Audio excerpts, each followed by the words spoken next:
Are you real concerned about this global warming? I'm only concerned about the incredible frenzy and hype for something that's a total myth. That concerns me a lot because people are going hysterical about it. It's amazing to me how upset so many people are and how many billions of dollars apparently our governments are going to spend of our tax dollars to combat something that isn't real. That has my attention, believe me. As a scientist, I know that global warming doesn't really exist at all in any sense of significance, and that we have nothing to worry about. Now, are you saying that there hasn't even been any warming of the Well, there's absolutely natural climate fluctuations. We have little ice ages, we have warm-ups. Historically, the Earth has vacillated through all of these. Solar cycles change dramatically, ocean currents change, and all of that has a significant impact on climate. And the building of cities, the flying of airplanes, the existence of all these billions of people on Earth have all influenced the climate of Earth. But none of it is of significance, and thank goodness, things are doing just fine. So you're not in a panic over the icebergs melting and the sea levels rising and... I promise you, 20 years from today, I'll be the one that's laughing. The icebergs, the ice caps at the poles are not going to melt. The oceans are not going to flood the coast. People are not going to die. We're not going to have global climate change that cuts off the food supply. We're not going to have thousands of species eliminated as they lose their habitat. None of these things is going to happen. The Earth is going to, the climate's going to change with cycles of the sun and with ocean currents, and we're all going to do just fine. But Al Gore has a very convincing video out there that seems to show that we're really facing a catastrophe. I'm very well aware of the hype. The media is full of it every day. Al Gore got the Nobel Peace Prize, an Oscar, and a Grammy, and apparently millions of dollars.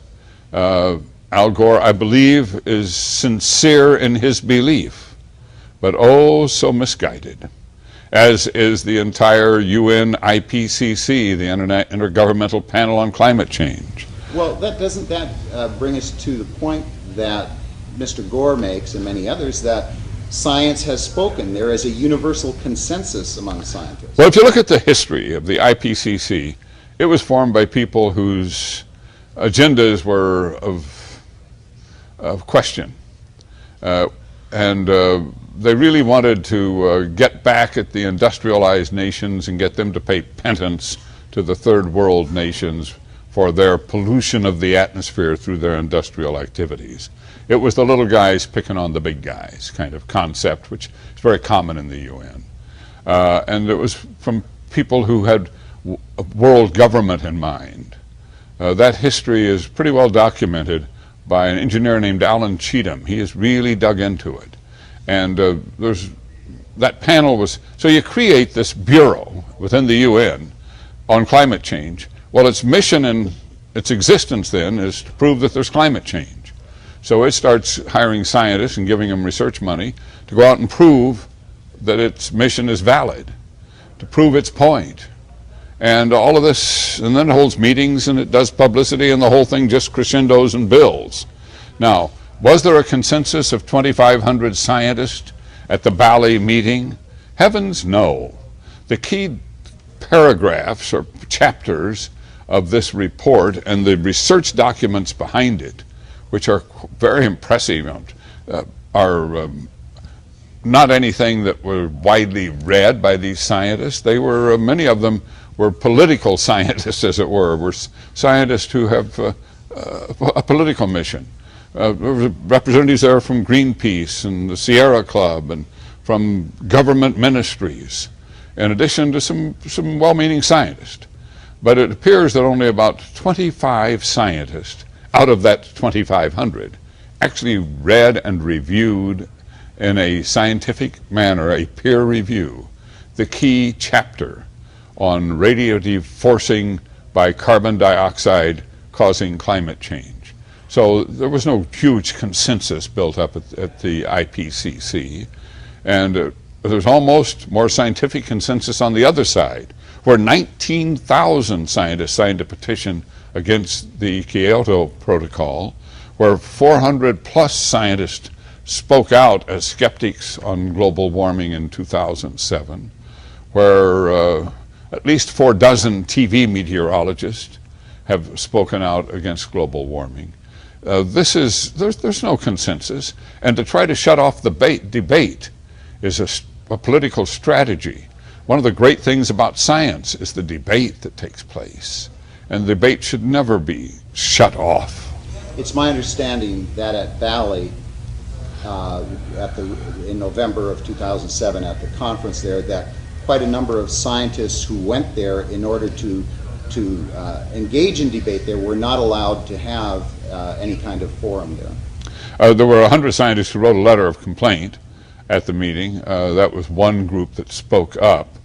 And we have documentation and statements and papers by any number of scientists who were on the IPCC panel, who were reviewers and had been with it for years, who shared in that Nobel Peace Prize, because the panel shared the prize with Al Gore, who shared in that prize, who say that this panel should be disbanded, it's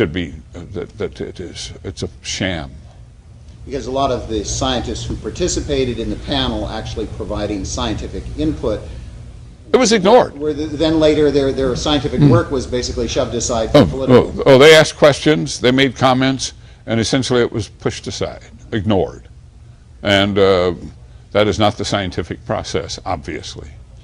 Now, you were involved in the middle of your career in broadcasting 20, 30 years ago when we were told in similar panic terms that we were going to face global cooling and ice age.